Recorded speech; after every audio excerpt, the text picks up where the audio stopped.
ওঠে, কিন্তু ভেতরের চেতনা জেগে ওঠে না। স্মার্ট ভ্যালু তো ভগবান আছে, ভগবান এই কারণে আছে আমরা একটা মানুষ জীবনে যখন প্রথম স্মার্ট ভ্যালুতে জন্মায় তখন তার চেতনা জেগে ওঠে।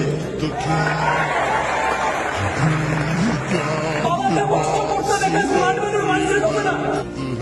আমাদের নিজেদের কোনো বাড়ি ছিল না, আমরা ভাড়া বাড়িতে থাকতাম, বাড়ির বাড়ি যেখানে জল করতে রাখতাম না, ঘুমাতে পারতাম না। জীবনের এরকম কত রাত আমরা কাটিয়েছি যখন আমরা ঘুমাইনি রাত্রেবেলায়। সেদিনকে কেউ এসে তো নেগেটিভ নিজে করে বিজনেস করা উচিত, তোকে জীবনে প্রচুর পয়সা কামাতে হবে। জীবনে যেদিনকে প্রথম স্মার্ট ভ্যালু পেলাম, জীবনে যেদিনকে প্রথম আমি স্মার্ট ভ্যালু পেয়ে নিজের জীবনটা চেঞ্জ করার রাস্তা পেলাম, সেদিনকে নেগেটিভের লাইন চলে এলো।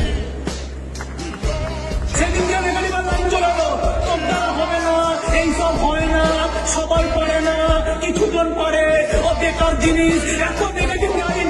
জীবনে যেদিনকে আমি রাত্রে ঘুমাতে পারতাম না, সেদিনকে তোরা করেছি।